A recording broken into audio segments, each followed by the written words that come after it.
I didn't expect my life to change on a night when everything already felt like it was falling apart. Honestly, I thought the universe had done enough damage for one day. But then I saw her, running barefoot down a dark mountain road in a wedding dress, mascara streaking down her cheeks, headlights freezing her in place like a deer who just had her entire world ripped out from under her. That was the moment everything shifted, though I didn't know it yet. Back then, all I knew was this: I was exhausted, broke, and trying to keep my 6-year-old daughter's little world together with duct tape and hope, and stopping for a stranger in a wedding dress was probably the dumbest idea imaginable. But I still stopped. The rain was pounding the windshield like it was trying to come inside, turning the whole world into a blurry mess of water and dark asphalt. My old pickup rattled with every pothole, the engine groaning its usual complaints, and my hands were gripping the steering wheel the way a drowning man holds onto a life preserver. I'd just finished a 14-hour shift at the metal plant in Ridgecrest, Tennessee, and every muscle in my back felt like it was being pulled by knives. I should have been home hours ago, tucking my daughter into bed, reading her one of the goofy adventure books she loved. But rent was due.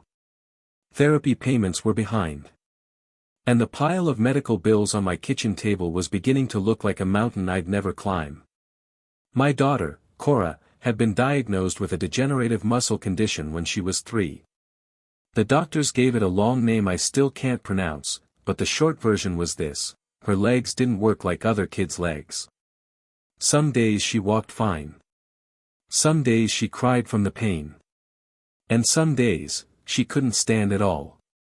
Her braces helped, but they cost more than my truck was worth. Insurance barely covered anything, and her mother, my ex-wife, had walked out the same year Cora got her first diagnosis. "I can't do this, Ethan," she'd said, her voice shaking like the words were trying to escape her. "I didn't sign up to raise a sick kid. I'm not cut out for this kind of life." She was gone within a week. That night, driving home through the storm, I kept thinking how stupid it was to expect anyone to stay.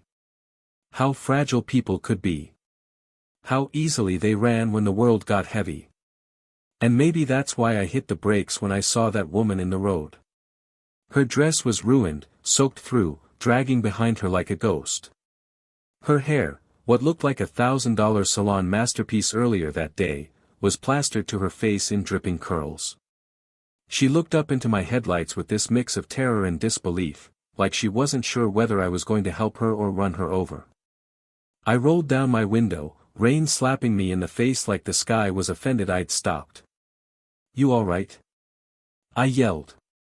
She took a step closer, shivering so hard I could hear her teeth clicking. "Please," she whispered, "I need help. I don't know where else to go." Part of me said keep driving. I had a daughter waiting at home. I had enough problems of my own. And nothing about picking up a crying bride in the middle of a rainy mountain road screamed smart decision. But there was something in her voice, something raw and shattered, something I recognized from the night my ex left. So I unlocked the door. She slid in shaking, breath hitching, trying and failing to pull herself together. Her perfume, a soft floral scent, mixed with the rain and mud and something like fear. "I'm Ethan," I said gently. She swallowed hard. "Sierra." Her voice cracked on her own name, like she'd forgotten who she was supposed to be. We drove in silence for a while, rain hammering the roof like an angry drummer. I didn't look at her too much, but every now and then I caught glimpses, tears smearing her makeup, hands trembling so badly she could barely hold herself still. Finally, she spoke. "I didn't go through with it." I glanced at her dress. "The wedding?" She let out a shaky breath. I ran. I didn't judge. God knows I'd run from things too. But then she said the part that made my jaw clench. "He's rich. Like, insanely rich. His family owns more than 30 resorts across the country. Everyone kept telling me I'd hit some kind of jackpot." Her voice turned bitter. "But I couldn't marry someone who treats people like they're disposable." I saw the lights of a 24-hour diner up ahead, the Blue Lantern, a place I'd eaten at enough times that the waitress knew my daughter's favorite pie. I pulled into the lot. "Let's get you warm," I said. "You look like you're freezing out of your own skin." Inside, Sierra looked like a misplaced princess in a storm-drenched wedding dress. The truckers and night shift workers glanced over but quickly looked away. People in diners at midnight know when someone's having the worst night of their life. We sat in a booth. I ordered 2 coffees and a slice of peach pie, mostly because the waitress insisted Sierra needed sugar. For a minute, Sierra didn't talk. She just held the mug with both hands like it was the only warm thing she'd felt in hours. "I know I sound pathetic," she finally said, voice low. "But I've never been on my own before. I've always had someone telling me what to do. What to wear. Who to be. Today I realized I couldn't recognize myself anymore. And I panicked." I nodded slowly. "Sometimes panic saves you from the wrong future." She stared at me, surprised at the words. Then she asked the question everyone eventually asks when they see the bags under my eyes. "You have kids?" I smiled despite myself. "One. Cora. She's 6. And she's everything." Talking about my daughter always made something in my chest soften, even when things were hard. I didn't know how to be a single dad at first, I admitted. I messed up a lot. Still do. But she's stronger than I am most days. Something lit up in Sierra's eyes at that. "What's she like?" "Brave," I said. "Way braver than she should have to be." Sierra's expression changed, like something clicked for her. "I studied child development," she said, wiping her cheeks. "Specialized in art therapy for kids with chronic illnesses." She hesitated. "Richard, my ex, said it was a useless degree.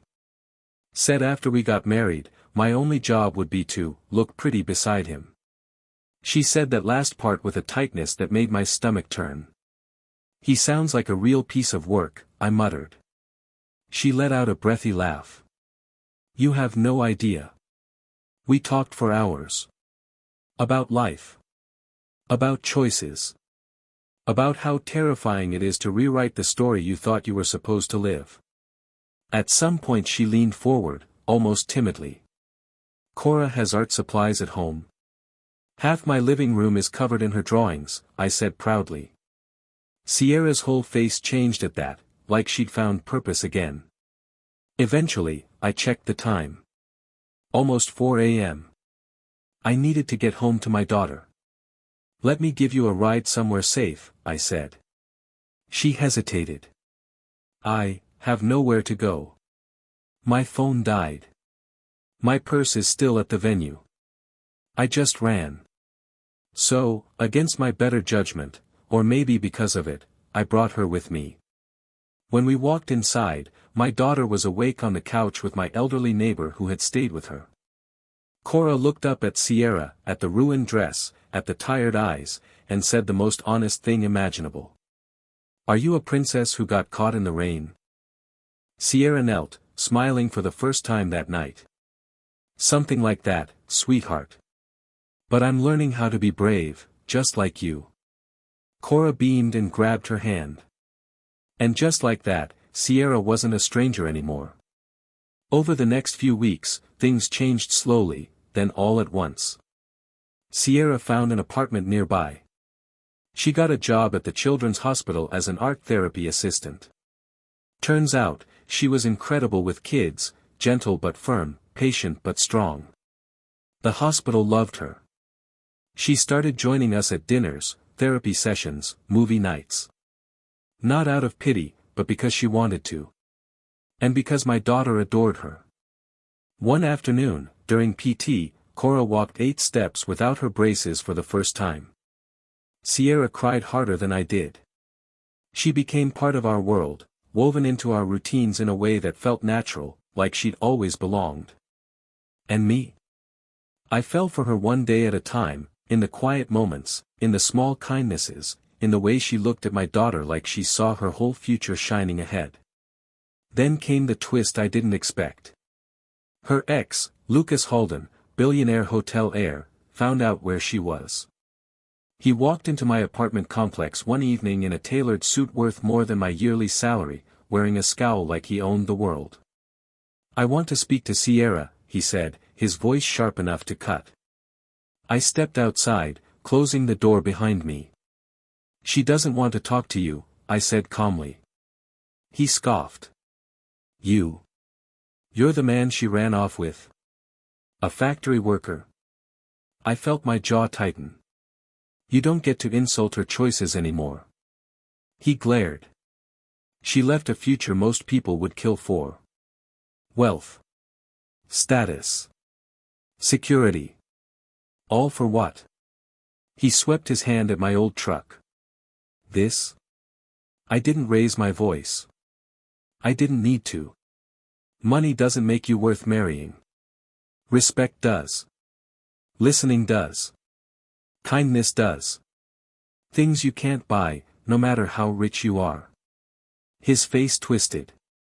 "You don't deserve her." "Maybe not," I said. "But she's happier here than she ever was with you. That should tell you everything." He stormed off with a threat about lawyers, but something in his eyes told me he knew he'd lost long before he arrived. And that moment, standing between a billionaire and the woman I loved, was the first time in years I felt enough. Months later, Sierra and I were back at that same diner. Same booth. Same flickering neon sign buzzing above our heads. I reached into my jacket and pulled out a small box Cora had helped me pick. "Sierra," I said, voice shaking a little. "You walked into my life on the worst night of yours. You gave my daughter hope. You gave me strength I didn't know I had. And you found yourself along the way. So, will you marry me?"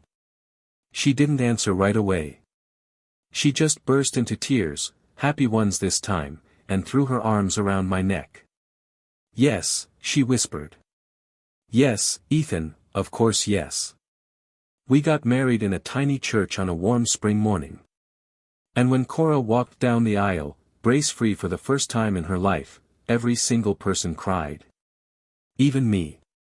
The life Sierra had been promised before was filled with wealth and glitter, but empty on the inside. The life she chose? It was messy, unpredictable, real. And it was hers. Now here's the part where you come in. Tell me this. If someone you loved ran away from a billionaire to choose an ordinary but honest life, would you call that bravery or foolishness? Is walking away from money the ultimate act of freedom, or the biggest mistake someone could make? Drop your thoughts in the comments. I want to hear the real debates. The real stories.